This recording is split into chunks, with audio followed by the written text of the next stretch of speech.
What's up, guys? Welcome back to Newswave. So last night we had a report that was put out from Bloomberg talking about this Switch revision, or the internet's dubbed it the Nintendo Switch Pro, specifically around the screens that are being manufactured for this device. And what's interesting here is it actually lines up with a data mining from Nintendo's own firmware that we had gone over previously. So we're going to talk about this report and some of the details in it here today. Also, we're going to be talking about some new sales that have gone up on the PlayStation Store. I figured, hey, we talked about some eShop sales yesterday. Might as well go over some of the good PlayStation sales that are now live. And we're also going to be talking about that RetroN Sq. It's out later on this month, but we had some reviews drop yesterday, and well, the performance for Game Boy and Game Boy Advance games isn't the greatest. Guys, if you enjoy these videos, make sure that like button helps out a ton, and if you're new here to the Small Wave channel, make sure you subscribe down below. And we're gonna start today with Xbox Game Pass games that are live right now. We're gonna head over here to the Xbox site where they have a nice little card put up showing all of the new additions. Starting from the top, we do have Madden NFL 21 on console through EA Play out now.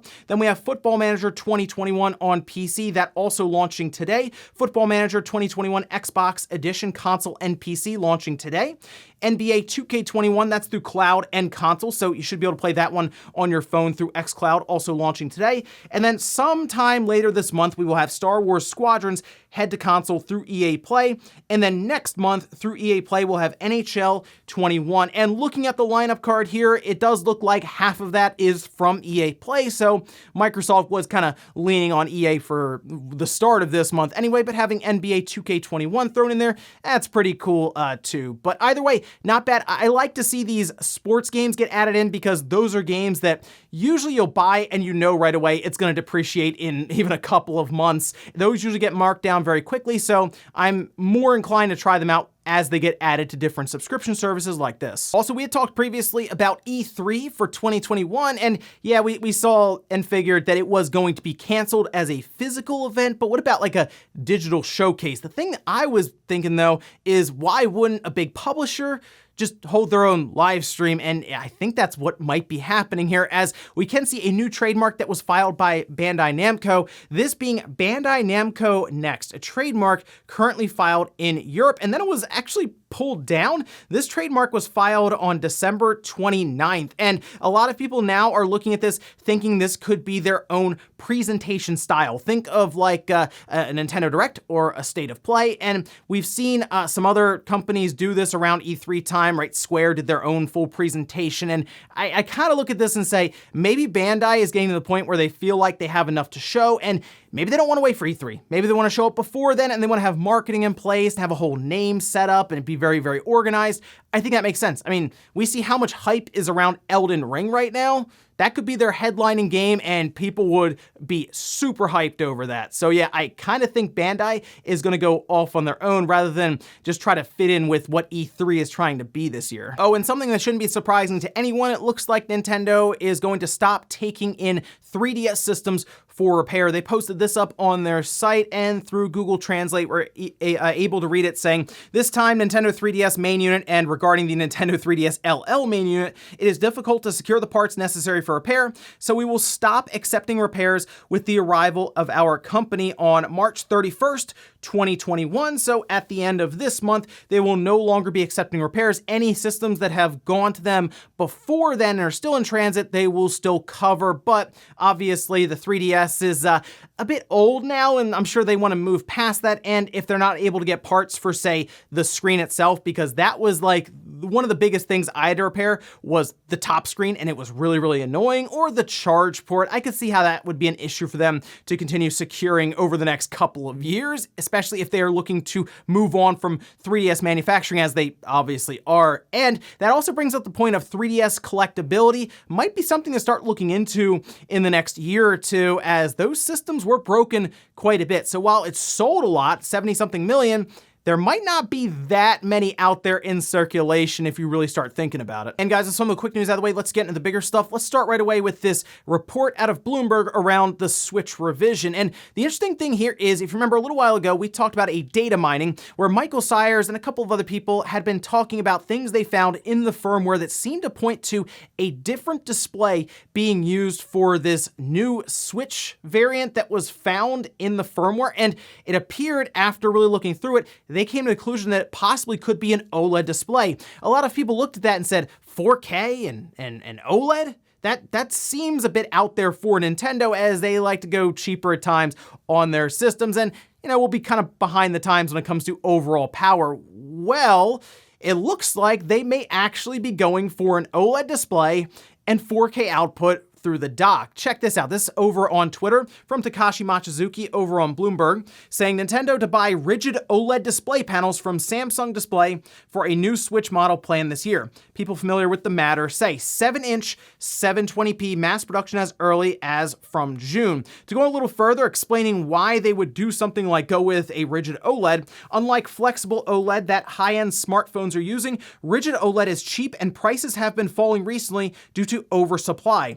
Deal is good for Samsung as it can secure a stable buyer. Now, further on in this article, it is talked about with 4K as an output resolution for this Switch Pro, but they didn't really go into how that would happen. And that's still something that a lot of people are speculating on now. However, an OLED display in this newer Switch, that is a really good step up from the current LCD, but I know what you're thinking because I saw it all over the internet. They're still going to go with 720p, at least according to this report here. And is that really that surprising to anyone now? Think about what the Switch is doing currently in handheld mode. It's using a pretty basic LCD display at 720p.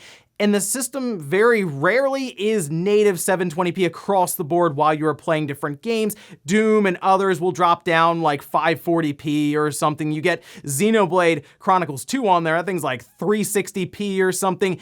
Basically, having a display up to 1080p in handheld mode would, for the most part, be a waste all the way around for what Nintendo is currently getting out of this generation Switch. That said, I think that could be something they look into in, say, 3 years when they bring out their next Switch. Remember, this is a revision, something to kind of keep this current generation going. And I like this strategy from Nintendo as long as all of this ends up happening as is being reported here, because it's something they failed to do with the Wii when that was taking off. The Switch is going to be their most successful system. And a lot of times when these companies become very, very successful, they become pretty comfortable, I guess is the way to put it. And that happened with Nintendo with the Wii. Instead of doing a Wii HD, they were just like, we'll be okay. And then they came out with the Wii U and, we saw what happened there. Also, a 7-inch display, let's just say that it's in the same form factor so that the Joy-Cons will still work and maybe your current dock would still work. I don't know, would you need a new dock for this thing? It's another question there. But we could probably eliminate the bezels that are on the current Switch, at least make them smaller, because that does stand out quite a bit. Also, there were a lot of people punching in the resolution numbers and stuff into different calculators like this here, because there were a lot of people who didn't seem too happy with 720p resolution. Jeff Grubb, for example, I'm begging you, before you give your Switch Pro takes, please look at the pixel density of 720p at 7 inches. It's 209 pixels per inch, which is equivalent to a Retina display if you hold it 16 inches away from your face, which you almost certainly do if you're an adult. Are we getting that? We're getting that technical? We got like the tape measure out? No, look, Nintendo is going to stick with 720p because it's cost effective. We ran into this with every system that's come out. We think the system's gonna come out and somehow these companies get it to $400 or $300, but it's this magical, mythical machine that can do 4K 60 no problem. And then we get the PS5 and the Xbox Series X coming out and they're doing dynamic 4K and it's for the most part at 60 frames, but not always. That's the biggest thing here. These companies have to look where they can cut costs, and I do completely believe that Nintendo would do something like up the screen size, but not the resolution. However, them jumping to OLED is a bit of a surprise even to myself. But while there's a lot of excitement around this, and I am leaning on the side of this being correct, it's still a report, it should still be considered a rumor, and if it is going into production over the summer here, you know what? Nintendo probably would be trying to get it out for the holidays. I don't think they would start production like 7 or 8 months out from when it was going to release. Like, let's say they pushed out in the first half of 2022. That seems too late for starting production in, say, July when they start actually assembling these machines. So maybe they are going to try to push it out next to a larger game. The speculation seems to be Breath of the Wild 2. That would be pretty awesome. Think about that. You show up to the store, you can upgrade to a Switch Pro that still plays all the same games, and then you can also pick up Breath of the Wild alongside of that and maybe get some really cool AI upscaled 4K resolution on your nice big screen. I hope we get to that point. However, we'll see how all of this pans out, but at least for now,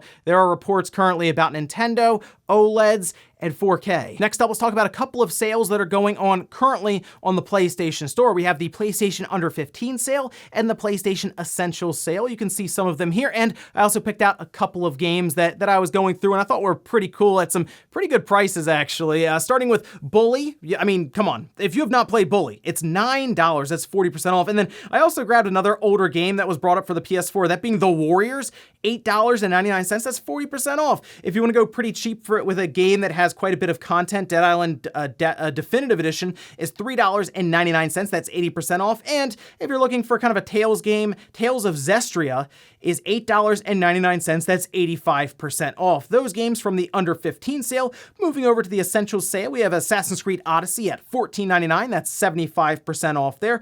Dragon Quest XI S Definitive Edition, that is $32 at 20% off. Metro Exodus Gold Edition is 70% off at $20. Secret of Mana, they just cut that price in half down to $20 there. And then Grand Theft Auto Trilogy. Yes, they are the older Grand Theft Auto games, but they are also some of the best ones. And so you get 3 different ones, Grand Theft Auto 3, Vice City, and San Andreas. That is half off right now at $17.50. And those are just a small amount of games that I managed to pick out as I was going through. A lot of stuff here to check out. And I was surprised. Some of these are like 80, even 90% off overall. So check them out. And again, leave in the comments some of the better games that you find on sale for Under 15 and the Essentials. Next up, let's talk about Pokemon Unite. And this is a game that I thought they may have touched on during that most recent Pokemon Presents. However, we did get like the remakes out of it and Arceus, so some pretty cool stuff there, but nothing about Pokemon Unite. However, it looks like it has gone into closed beta, and naturally, footage started leaking out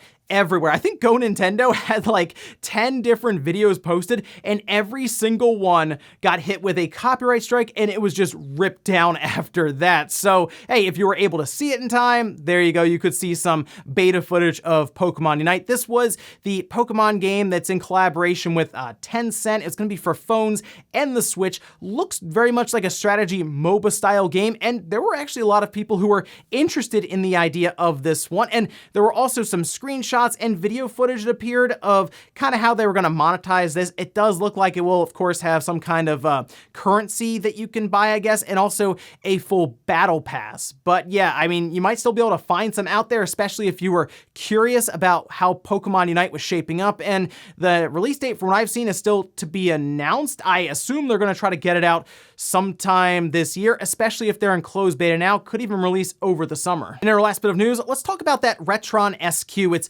out March 25th at $75. And when it was first shown by Hyperkin, I thought, that's actually a pretty cool idea, because what we have to do otherwise to play Game Boy Advance games, I guess you can get the RetroN 5, that's like $150 or $160, or you get a GameCube with the Game Boy Advance player disc that's very expensive with the base. They need an Eon adapter for HDMI. This was going to be a $75 device that played Game Boy Color, Game Boy Advance games through HDMI with a USB Super Nintendo controller. So that sounded great, actually, and I was waiting for this to come out, but we did get reviews that went up yesterday. Metal Jesus Rocks did a very good video showcasing this device, and I have to say, after seeing it, I was kind of disappointed, mostly because the Game Boy Advance performance is really bad. Like, he showed some of the footage, and it was very choppy, and also on top of that, it appears to kind of mess with the overall aspect ratio. It certainly doesn't look 4:3. It's kind of stretched out a bit, especially when compared to footage from like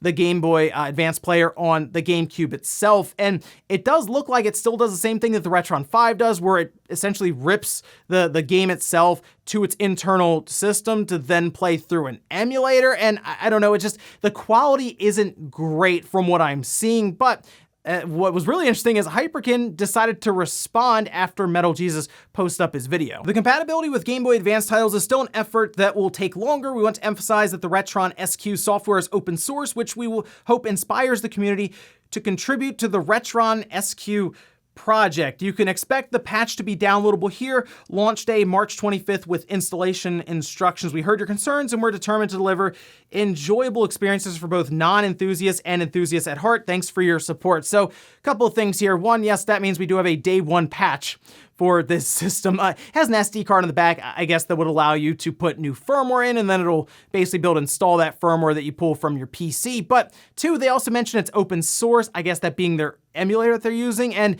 they kind of mention, oh, the community can help work on this, but it's like a commercialized product that you figure would have just been good like right out of the gate. I don't know, that seems weird to me, that all of a sudden the challenge is almost thrown to the community for this one.